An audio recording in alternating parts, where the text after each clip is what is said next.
Hello friends, कैसे हैं आप सब। उम्मीद करता हूँ आप सब अच्छे होंगे और आपकी स्टडी बिल्कुल अच्छी चल रही होगी। तो आज की इस वीडियो में डिस्कस करेंगे डीआरडीओ के टेक्नीशियन ए, जिसमें कि फिटर, टर्नर, मशीनिस्ट, यानी कि इन तीनों ट्रेड से जो प्रीवियस ईयर जो एग्ज़ाम हुआ था उनमें कैसे कैसे क्वेश्चंस पूछे गए हुए थे, उन सभी क्वेश्चंस को डिस्कस करेंगे।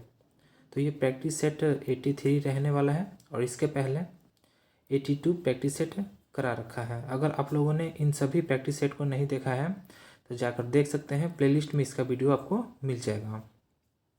और फ्रेंड्स, अगर आपको फ्री पीडीएफ चाहिए तो आप हमारे टेलीग्राम को ज्वाइन कर सकते हैं। टेलीग्राम का लिंक इसी वीडियो के नीचे डिस्क्रिप्शन में मिल जाएगा, वहाँ से जाकर ज्वाइन कर सकते हैं।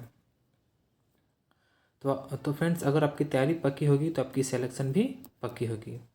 तो आइए अब स्टार्ट करते हैं। तो क्वेश्चन नंबर फर्स्ट है, कीलक द्वारा निर्मित जोड़ों में संधिरोधन यानी कि कॉकिंग तथा फुलरिंग की प्रक्रिया जोड़ों को बनाने के लिए की जाती है।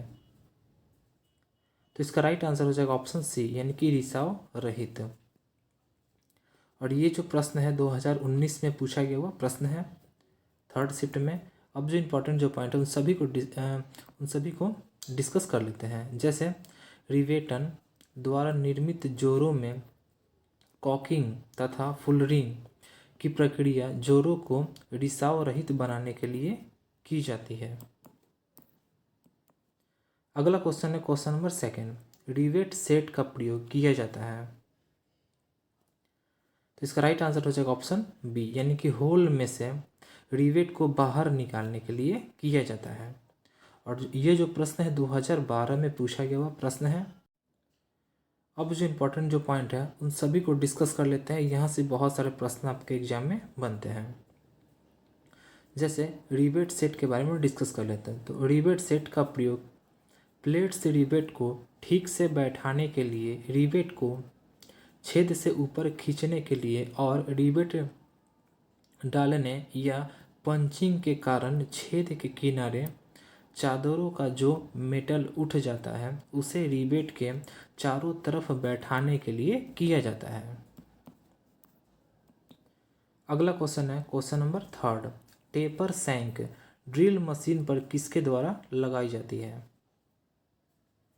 तो इसका राइट आंसर हो जाएगा ऑप्शन बी, यानी कि स्लीप पर, यानी कि स्लीप के द्वारा लगाई जाती है। और ये जो प्रश्न है 2016 में पूछा गया वो प्रश्न है। अब जो इम्पोर्टेंट जो पॉइंट है उन सभी को डिस्कस कर लेते हैं। जैसे टेपर सैंक ड्रिल मशीन पर स्लीप द्वारा लगाई जाती है। अगला क्वेश्चन है question number fourth, angle plate में झिरियाँ कटी होती है, इन्हें इसलिए बनाया जाता है। तो इसका राइट आंसर हो जाएगा ऑप्शन बी, यानी कि जॉब को नट बोल्ट द्वारा क्लैम्प करने के लिए। और ये जो प्रश्न है 2014 में पूछा गया हुआ प्रश्न है। अब जो इम्पोर्टेंट जो पॉइंट है उन सभी को डिस्कस कर लेते हैं। जैसे जॉब को किसी विशेष एंगल पर सहारा देने के लिए बनाई गई कास्ट आयरन अथवा कास्ट स्टील की 90 डिग्री के कोण पर बनी एंगल प्लेट कहलाती है। इन प्लेटों में झिरियाँ कटी होती है, जिसे जॉब को नट बोल्टों द्वारा क्लैम्प करने के लिए बनाया जाता है। अगला क्वेश्चन है क्वेश्चन नंबर 5, क्रॉस कट छेनी कितने कोण पर फॉर्ज की जाती है। तो इसका राइट आंसर हो जाएगा ऑप्शन ए, यानी कि 30 डिग्री पर फॉर्ज की जाती है। और ये जो प्रश्न है 2014 में पूछा गया वो प्रश्न है। अब जो इम्पोर्टेंट जो पॉइंट है वो उन सभी को डिस्कस कर लेते हैं। यहाँ से बहुत सारे प्रश्न आपके एग्जाम में बनते हैं। जैसे अनुप्रस्थ काट छेनी यानी कि क्रॉस कट चीजल के बारे में। तो क्रॉस कट चीजल की कटिंग एज की चौड़ाई उसकी मोटाई से कम होती है। इसका प्रयोग किसी कारखंड में खांचे यानी ग्रुप्स काटने के लिए किया जाता है। इसके द्वारा साफ्ट या हब में कीवे काटे जाते हैं। इसको 30 डिग्री के कोण पर फॉर्ज किया जाता है। अगला क्वेश्चन है क्वेश्चन नंबर 6, एक छिद्र बताने के लिए ड्रिलिंग समय यानी कि मिनट में टी बराबर छिद्र की गहराई प्लस एच बटे फीड इंटू RPM यानी कि राउंड पर मिनट से दिया जाता है, जहां h निम्नलिखित में से क्या है। तो इसका राइट आंसर हो जाएगा ऑप्शन बी यानी कि ड्रिल की कोण ऊंचाई। और ये जो प्रश्न है 2016 में पूछा गया वो प्रश्न है। अब जो इम्पोर्टेंट जो पॉइंट है उन सभी को डिस्कस कर लेते हैं। जैसे टी बराबर क्या है तो समय मिनट में, एच क्या है तो एच बराबर ड्रिल की कोण ऊंचाई, और आरपीएम क्या है तो चक्कर पर मिनट, और आरपीएम का फुल फॉर्म क्या होता है तो राउंड पर मिनट होता है। तो यहाँ तक समझ में आ गया होगा। अब अगला क्वेश्चन डिस्कस कर लेते हैं। अगला क्वेश्चन है क्वेश्चन नंबर 7। मुद्रा टंकन की सबसे अच्छी ज्ञात प्रक्रिया क्या है। तो इसका राइट आंसर हो जाएगा ऑप्शन ए यानी कि हार्ड करेंसी यानी कि दुर्लभ मुद्रा। और ये जो प्रश्न है 2015 में पूछा गया वो प्रश्न है। अब जो इम्पोर्टेंट पॉइंट है उन सभी को डिस्कस कर लेते हैं। जैसे मुद्रा टंकन की सबसे अच्छी दुर्लभ मुद्रा प्रक्रिया है। अगला क्वेश्चन है question number 8। Serrated shaft fit होती है। तो इसका राइट आंसर हो जाएगा ऑप्शन बी यानी कि ऑटोमोबाइल उद्योग में फिट होती है। और ये जो प्रश्न है 2014 में पूछा गया हुआ प्रश्न है। अब जो इम्पोर्टेंट पॉइंट है उन सभी को डिस्कस कर लेते हैं। जैसे सेरेटेड शाफ्ट का प्रयोग अधिकतर ऑटोमोबाइल में पावर को ट्रांसमिशन के लिए किया जाता है। अगला क्वेश्चन है क्वेश्चन नंबर 9। वायर स्प्रिंग का प्रयोग किया जाता है। तो इसका राइट आंसर हो जाएगा ऑप्शन ए यानी कि ढक्कनों को सही स्थिति में रखने के लिए किया जाता है। और ये जो प्रश्न है 2014 में पूछा गया वो प्रश्न है। अब जो इम्पोर्टेंट पॉइंट है उन सभी को डिस्कस कर लेते हैं। यहाँ से बहुत सारे प्रश्न बनते हैं। जैसे वायर स्प्रिंग के बारे में डिस्कस करते हैं। तो इस स्प्रिंग का प्रयोग पार्ट के कवर या ढक्कनों को पोजीशन में सेट रखने के लिए किया जाता है। जब कवर को अलग करने की आवश्यकता होती है तो इस स्प्रिंग को रिलीज करने के लिए कवर को हटाया जाता है। अगला क्वेश्चन है क्वेश्चन नंबर 10। ऑफिस टेबल की सामान्य ऊंचाई। तो इसका राइट आंसर हो जाएगा ऑप्शन सी यानी कि 750 mm यानी कि 750 mm होती है। और ये जो प्रश्न है 2016 में पूछा गया हुआ प्रश्न है। अब जो इम्पोर्टेंट पॉइंट है उन सभी को डिस्कस कर लेते हैं। जैसे ऑफिस टेबल की सामान्य ऊंचाई 750 mm होती है। अगला क्वेश्चन है क्वेश्चन नंबर 11। इनमें से किस टूल में कार्बाइड या सिरेमिक बीट को पकड़ा जाता है। तो इसका राइट आंसर हो जाएगा ऑप्शन ए यानी कि inserted beat tool. Inserted beat tool हो जाएगा इसका राइट आंसर। और ये जो प्रश्न है 2017 में पूछा गया वो प्रश्न है। अब जो इम्पोर्टेंट पॉइंट है उन सभी को डिस्कस कर लेते हैं। जैसे इंसर्टेड बीट टूल में कार्बाइड सिरेमिक बीट को पकड़ा जाता है। अगला क्वेश्चन है क्वेश्चन नंबर 12। टेपर की मोटाई में टेपर होती है, इसका अनुपात होता है। तो इसका राइट आंसर हो जाएगा ऑप्शन ए यानी कि 1:100 होता है। और ये जो प्रश्न है 2014 में पूछा गया वह प्रश्न है। अब जो इम्पोर्टेंट पॉइंट है उन सभी को डिस्कस कर लेते हैं। जैसे टेपर की यह चाबी आयताकार होता है और यह चाबी चौड़ाई में समानांतर और मोटाई में टेपर होता है। इस टेपर की पर टेपर 1:100 का अनुपात होता है। अगला क्वेश्चन है क्वेश्चन नंबर 13। स्कल कैप्स को किसकी सुरक्षा करने के लिए डिज़ाइन किया जाता है। तो इसका राइट आंसर हो जाएगा ऑप्शन डी यानी कि सिर की सुरक्षा के लिए। और ये जो प्रश्न है 2017 में पूछा गया वो प्रश्न है। अब जो इम्पोर्टेंट पॉइंट है उसको भी डिस्कस कर लेते हैं। जैसे स्कल कैप्स को सिर की सुरक्षा करने के लिए डिज़ाइन किया जाता है।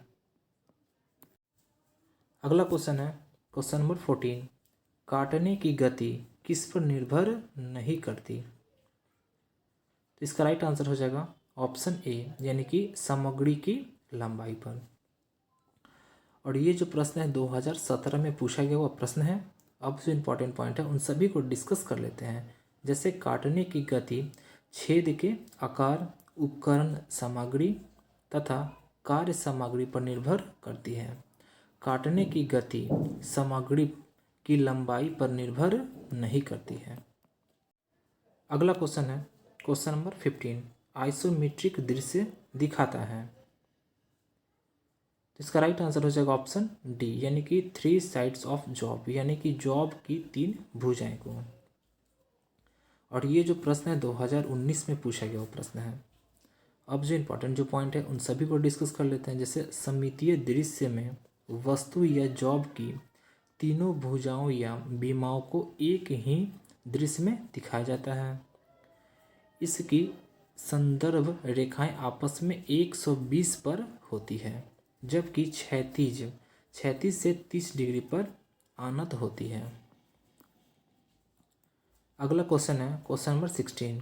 कोई भी वस्तु जिसे ऊर्ध्वाधर समतल यानी कि VP यानी कि वर्टिकल प्लेन के पीछे और क्षैतिज समतल यानी कि HP यानी कि हॉरिजॉन्टल प्लेन के नीचे रखा जाता है वह निम्न में होती है। तो इसका राइट आंसर हो जाएगा ऑप्शन बी, यानी कि थर्ड क्वाड्रेंट यानी कि तृतीय चतुर्थांश में। और ये जो प्रश्न है 2019 में पूछा गया प्रश्न है। अब जो इम्पोर्टेंट जो पॉइंट है उन सभी को डिस्कस कर लेते हैं। जैसे यदि कोई वस्तु ऊर्ध्वाधर तल यानी कि VP के पीछे तथा क्षैतिज तल यानी HP के नीचे स्थित हो तो वह तृतीय चतुर्थांश में स्थित होता है। अगला क्वेश्चन है क्वेश्चन नंबर 17। बेल्ट ड्राइव में स्लिप का दोष होता है, इससे क्या प्रभाव होता है? तो इसका राइट आंसर हो जाएगा ऑप्शन सी, यानी कि दोनों पुलियों का गति अनुपात अलग अलग होता है। और ये जो प्रश्न है 2013 में पूछा गया हुआ प्रश्न है। अब जो इम्पोर्टेंट जो पॉइंट है उन सभी को डिस्कस कर लेते हैं। जैसे बेल्ट ड्राइव में स्लिप का दोष होता है, इससे प्रभाव यह पड़ता है कि दोनों पुलियों की गति अनुपात अलग अलग हो जाती है, या एक पुल्ली अधिक स्पीड से तथा दूसरी पुल्ली जो है वो कम गति से घूमेगी। अगला क्वेश्चन है क्वेश्चन नंबर 18। मल्टीपल भी बेल्ट का प्रयोग करते हैं। तो इसका राइट आंसर हो जाएगा ऑप्शन बी, यानी कि एक गति के लिए। और ये जो प्रश्न है 2015 में पूछा गया वो प्रश्न है। अब जो इम्पोर्टेंट पॉइंट है उन सभी को डिस्कस कर लेते हैं। जैसे कार्य व गति के अनुसार मल्टीपल भी बेल्ट का प्रयोग एक गति के लिए किया जाता है। अगला क्वेश्चन है क्वेश्चन नंबर 19। जीव क्रेन का उपयोग किया जाता है।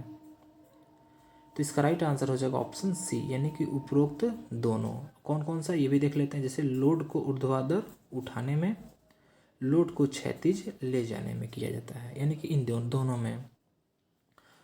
और ये जो प्रश्न है 2016 में पूछा गया वो प्रश्न है। अब जो इम्पोर्टेंट पॉइंट है उन सभी को डिस्कस कर लेते हैं। जैसे जीव क्रेन का प्रयोग लोड को क्षैतिज तथा ऊर्ध्वाधर गति के लिए करते हैं। यह अधिकतर बिजली द्वारा चलाई जाती है। अगला क्वेश्चन है क्वेश्चन नंबर 20। चेन होस्ट का उपयोग किया जाता है। तो इसका राइट आंसर हो जाएगा ऑप्शन ए, यानी कि वर्कशॉप में मशीनों को एक स्थान से दूसरे स्थान तक ले जाने के लिए। और ये जो प्रश्न है 2015 में पूछा गया हुआ प्रश्न है। अब जो इम्पोर्टेंट पॉइंट है उन सभी को डिस्कस कर लेते हैं। यहाँ से बहुत सारे प्रश्न आपके एग्जाम में बनते हैं। जैसे चेन होस्ट भार को लिफ्ट करने का एक प्रमुख साधन है।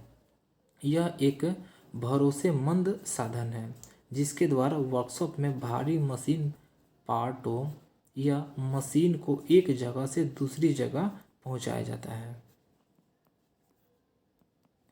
तो फ्रेंड्स आज के लिए इतना ही। वीडियो कैसा लगा? अगर आपको वीडियो अच्छा लगा हो तो वीडियो को लाइक करें, चैनल को सब्सक्राइब करें और बेल आइकन को दबाएं ताकि नोटिफिकेशन आपको टाइम से मिल सके और आप अपडेट रह सकें। और फ्रेंड्स अगर आपको फ्री PDF चाहिए तो आप हमारे टेलीग्राम को ज्वाइन कर सकते हैं। टेलीग्राम का लिंक इसी वीडियो के नीचे डिस्क्रिप्शन में मिल जाएगा आपको, वहाँ से जाकर ज्वाइन कर सकते हैं। और फ्रेंड्स अगर आप लोगों ने इस खजाने वाले वीडियो को नहीं देखा है तो जाकर देख सकते हैं। यहाँ से 5 से 6 नंबर तो पक्के आपके आएंगे ही आएंगे, और ये सभी ट्रेडों के लिए, इसीलिए एग्ज़ाम से पहले इस वाले वीडियो को ज़रूर से ज़रूर देख कर ही जाएँ। Okay friends, thanks for watching.